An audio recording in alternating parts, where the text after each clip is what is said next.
Guys welcome back to my channel. दोस्तों आज के हम इस वीडियो में बात करने वाले हैं, अगर आप लोग एक सीएसपी संचालक हो, एईपीएस संचालक हो, तो ये जो वीडियो में आप जो थंबनेल में देखे हो, ये दो मिस्टेक आपको ज़िंदगी में कभी नहीं करनी है, नहीं तो आपका टोटल का टोटल यहाँ पर जो आईडी है, जितना भी एईपीएस आईडी है, जितना भी सीएसपी आईडी है, सारा का सारा आपका सस्पेंड हो जाएगा, परमानेंटली डीएक्टिवेट कर दिया जाएगा और आपके वॉलेट में जितना भी पैसा रहेगा या फिर आपके रिटेलर के वॉलेट में जितना भी पैसा रहेगा वो टोटली होल्ड हो जाएगा और आप चाह के भी उसे जो है कुछ नहीं कर सकते, ना वो पैसा को विड्रॉल कर सकते हैं।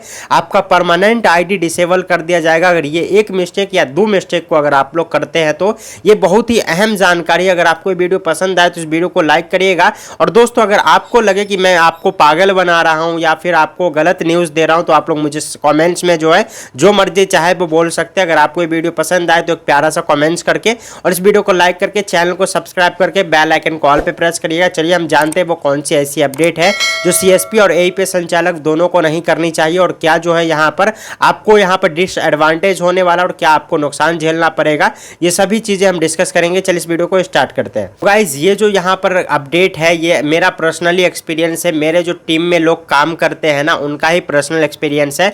जैसा कि आपको पता है मैं रॉयनेट एक्सप्रेसो का डिस्ट्रीब्यूटर हूँ और मुझे जो अच्छे से पता है कि कौन रिटेलर का आईडी क्रिएट करना है, किसका आईडी रिटेलर का क्रिएट नहीं करना है, किसको डिस्ट्रीब्यूटर आईडी प्रोवाइड करवाना है, किसको सुपर डिस्ट्रीब्यूटर आईडी प्रोवाइड करवाना है। तो यहाँ पर जो है बहुत सारे लोग क्या गलती कर रहे हैं। मेरा एक दोस्त है उसकी प्रॉब्लमों को मैं बता रहा हूँ। तो उसके साथ क्या हुआ, रिसेंट में अभी 2 दिन पहले क्या हुआ कि उसकी जो डिस्ट्रीब्यूटर आईडी है टोटल की टोटल डीएक्टिवेट कर दी गई और उसका जो यहाँ पर रिटेलर जो उसके अंदर में बनाया था वो भी जो है परमानेंटली डीएक्टिवेट कर दिया गया और परमानेंटली किसी के अकाउंट्स में जो है 2 लाख रुपए है, किसी के में 1.5 लाख रुपए है, किसी के में 2.5 लाख रुपए है, किसमें 2000 है, किसमें 3000 है, किसमें 4000 5000 रुपए तक है।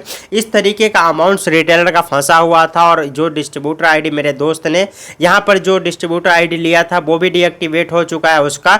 और उसके बाद जो यहाँ पर रिटेलर जिन लोगों का बनाया था उन लोगों ने या फिर जो मेरे दोस्त जो अपने डिस्ट्रीब्यूटर आईडी से जिन लोगों का यहाँ पर रिटेलर क्रिएट किए थे उन सभी का आईडी डीएक्टिवेट हो गया। ये कौन सी रीजन से हुआ मैं आपको बताता हूँ। सबसे पहले मैं भी एक रिटेलर जो यहाँ पर डिस्ट्रीब्यूटर हूँ, रॉयनेट एक्सप्रेसो का एक एईपीएस कंपनी है रॉयनेट एक्सप्रेसो।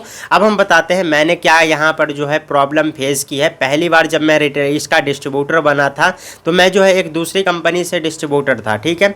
तो उस कंपनी में मैंने जो है बिना सोचे बिना समझे जो है काफ़ी सारे लोगों को रिटेलर बना दिया था और वो रिटेलर यहाँ पर जेन्युइन है या फिर फ्रॉड करने वाले हैं मुझे कोई इससे मतलब नहीं रहता था, मैंने बना दिया था। ये मेरी सबसे बड़ी भूल थी।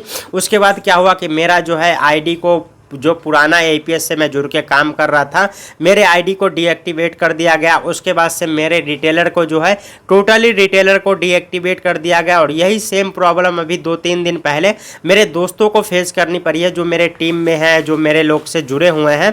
उनका एक डिस्ट्रीब्यूटर आईडी था और यहाँ पर जो उसका सारा रिटेलर भी डीएक्टिवेट हो चुका है और उसका जो है यहाँ पर डिस्ट्रीब्यूटर आईडी भी डीएक्टिवेट हो चुका है। तो ये कौन सी गलती की है रिटेलरों ने कि जिसका अंजाम जो है डिस्ट्रीब्यूटर को भी भुगतना पड़ा है और यहाँ पर जो है रिटेलर का जो वो पैसा है वापिस आएगा या नहीं आएगा ये भी चीजें हम डिस्कस करते हैं। देखिए मेरे दोस्त ने रिटेलर बना दिया, ठीक है, उसको वेरीफाई भी किया, जो हद तक वेरीफाई कर सकते हैं हम लोग उस हद तक वेरीफाई किया, ठीक है। मैंने उसका अकाउंट देखा, उसका जो है पैन कार्ड देखा, आधार कार्ड देखा, लाइव फोटो लिया, ठीक है। सभी डॉक्यूमेंट्स वगैरह जो इकट्ठा होती है वो सभी वेरिफिकेशन करने के बाद मैंने यहाँ पर जो है रिटेलर क्रिएट किया, ठीक है।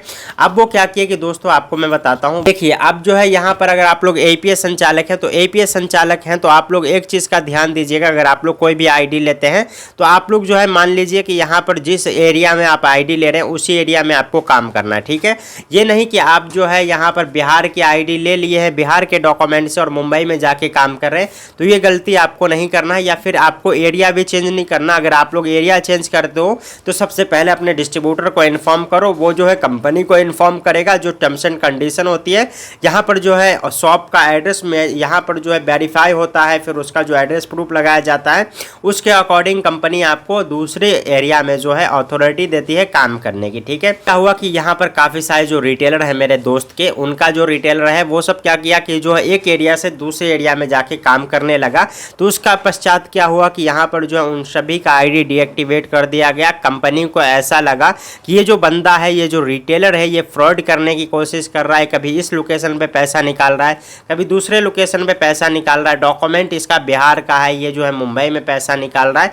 तो कंपनी को लगा कि ये जो है बंदा वो फ्रॉड कर रहा है, तो इसीलिए जो है उसका आईडी डीएक्टिवेट हो गया और उसके साथ साथ जो है सभी का उन लोगों ने आईडी बिना वेरिफिकेशन के बनाया था, या फिर वेरिफिकेशन भी किया था तो इतना यहाँ पर जो अच्छे से नहीं किया था। पर्सन है, ठीक है, मुझे मैसेज करता है कि सर मुझे ये आईडी चाहिए, तो मैं जो है पूरी वेरिफिकेशन करता हूँ, लेकिन जो है यहाँ पर मान लीजिए कि मुझे उसके करंट लोकेशन का पता नहीं होता है, लेकिन अब जो है कैमरा है, जीपीएस कैमरा, तो उसके माध्यम से मुझे पता चल जाता है कि ये पर्सन एग्जैक्टली है कहाँ पे।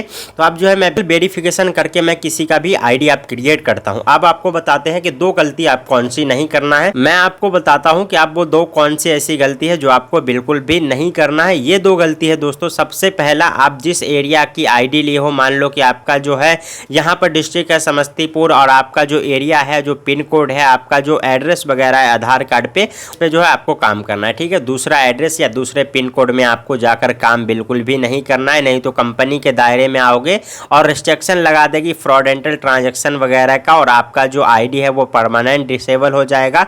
उसे फिर कंपनी भी जो है रीएक्टिव नहीं कर सकती है। तो आप लोग ध्यान दीजिएगा, पहला गलती ये नहीं करना है कि आप जिस एरिया के रहने वाले हैं, जिस एरिया में हैं, यहाँ पर जो उसी एरिया में एईपीएस आपको करना है, दूसरे एरिया में आपको जाकर नहीं करना है। अब हम बात करते हैं सीएसपी वालों के लिए। देखिए दोस्तों, काफ़ी सारे सीएसपी ऐसे हैं जो यहाँ पर जो है प्राइवेट बैंक की हम बात करें, जैसे कोटक महिंद्रा बैंक की हम प्रोवाइड करवाते हैं, तो वो लोग क्या करते हैं कि कभी यहाँ पर जो है न्यू फ़ोन लेते हैं तो उसमें बिना सुपरवाइजर को यहाँ पर जो है इन्फॉर्म किए दूसरे फ़ोन में लॉगिन करते हैं और लैपटॉप में लॉगिन करते हैं, कभी तीसरे फ़ोन में लॉगिन करते हैं, कभी अपना एक्सेस दूसरे को दे देते हैं।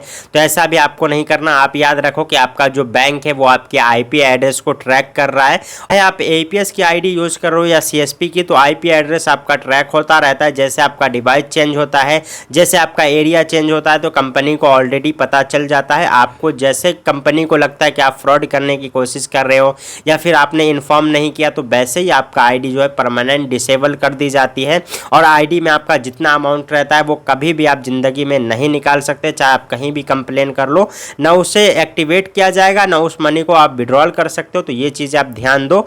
ये दो ऐसी अपडेट है। मैं आपको दूसरी अपडेट के बारे में बताता हूँ। तो मैंने बता दी कि आप जो एरिया का डॉक्यूमेंट है उसी एरिया में काम करो, दूसरे एरिया में आपको नहीं जाना है, विजिट ही नहीं करना है काम करने के लिए। शॉप है तो शॉप पे ही काम कर लो। एईपीएस का जो है काम वो फील्ड वे नहीं होता है, ठीक है। आप चाहो तो यहाँ पर एईपीएस करो फिर दूसरी जगह पर करो, ऐसे नहीं होता। आपका टोटल का टोटल आईडी जो आधार कार्ड, पैन कार्ड है, एनपीसीआई को लगेगा कि आपने फ्रॉड किया है, तो एनपीसीआई के पास जब आपका यहाँ पर कंप्लेन जाएगा तो आपका परमानेंट जो है आधार कार्ड, पैन कार्ड एनपीसीआई की वेबसाइट पे पर्सनली ब्लॉक कर दिया जाएगा। फिर आप कभी भी एईपीएस आईडी या सीएसपी आईडी नहीं ले सकते हैं। दूसरे मिस्टेक के बारे में जो काफ़ी सारे एईपीएस और यहाँ पर जो है सीएसपी संचालक कर रहे हैं, ये है क्यूआर कोड एक्सेप्ट पेमेंट का। जैसे कि मान लो ये जो क्यूआर कोड लगा हुआ है, आप कोई ग्राहक आता है, कहता है कि सर मुझे जो है यहाँ पर क्यूआर कोड दीजिए और मैं जो है आपको पेमेंट्स करता हूँ, आप मुझे कैश दे दीजिएगा। तो ऐसे भी आपको नहीं करना। ये रीज़न क्या है, आप जानकार जो लोग हैं उनको आप दे सकते हैं, जो आपके मोहल्ले के हैं, जो आपके नज़दीकी के हैं, जिसको आप अच्छे से जानते हो, मिलते जुलते रहते हो,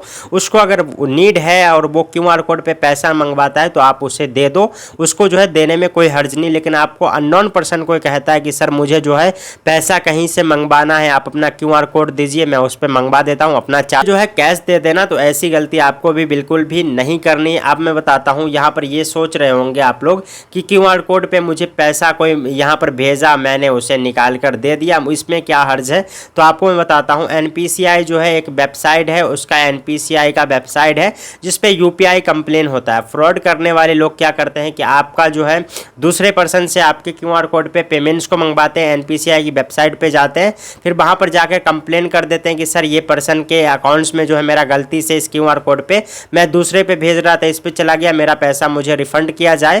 तो एनपीसीआई उसे जाँच पड़ताल करता है और वो पर्सन जो है एनपीसीआई तक नहीं, सिर्फ बैंक में भी जाके अपने जो नज़दीकी बैंक होता है उसका, जो उसका पर्सनली बैंक होता है, उसमें जाके कंप्लेन कर देता है तो आपका क्या होता है कि आपके अकाउंट से पैसे वो काट के पर्सन के अकाउंट में यहाँ पर जो रिफंड कर दिया जाता है, और आपका अगर बैलेंस नहीं है तो आपके अकाउंट्स को मैनेज में डाल दिया जाता है। और आप लोग जो है यहाँ पर आप लोग एक चीज़ ध्यान दीजिएगा कि ये जो है अलग बात है एनपीसीआई कंप्लेन का, लेकिन जो है बहुत सारे लोग ऐसे हैं जो फ्रॉड करने वाले लोग हैं, ठीक है। वो जो है किसी अकाउंट से पैसा निकाले फ्रॉड करके, फिर वो जो है आपके इस क्यूआर कोड पे डाले। तो अब क्या हुआ कि वो जो एक जिसके अकाउंट से फ्रॉड हुआ वो पर्सन के अकाउंट से जो है आपके अकाउंट तक पैसा आया, तो जब वो कंप्लेन करेगा तो यहाँ पर जो साइबर क्राइम तक जब ये बात जाएगी तो साइबर क्राइम आपके भी बैंक डिटेल्स को खंगालेगा, और जब आपका डिटेल्स वहाँ पे पकड़ा जाएगा, आप उससे लिंक हो गए चेन बाय चेन, भले आपकी गलती हो या ना हो, तो आपकी जो है साइबर क्राइम वाले आईडी को ब्लॉक करवा देंगे, अकाउंट्स को फ्रीज करवा देंगे, आपका नंबर भी बंद करवा सकते हैं।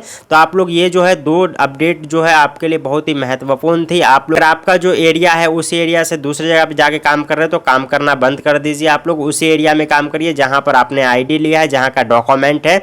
और दूसरी बात जो है यहाँ पर क्यूआर कोड पेमेंट एक्सेप्ट करना, कोई अननोन पर्सन कहता है कि सर अपना क्यूआर कोड दीजिए, मैं कहीं से पैसा मंगवाता हूँ, आप मुझे कैश दे दीजिएगा अपना चार्ज लेकर, तो आप लोग को बिल्कुल भी ऐसा नहीं करना है। चाहे तो वो यहाँ पर जो फ्रॉड करने वाला अगर पर्सन रहे तो एनपीसीआई से कंप्लेन करके भी पैसा को रिफंड ले सकता है, आपके अकाउंट से पैसा कट के उसके अकाउंट में डिपॉजिट हो जाएगा, आपका जो अकाउंट भी फ्रीज हो जाएगा अगर कोई फ्रॉड एक्टिविटी पकड़ा गया आपके अकाउंट में। तो आप लोग ध्यान दीजिएगा। अगर आपको ये वीडियो पसंद आए और आपको समझ में आए तो इस वीडियो को कमेंट्स करके एक प्यारा सा लाइक करिएगा। मिलते हैं किसी और वीडियो में, तब तक के लिए take care and bye bye friends.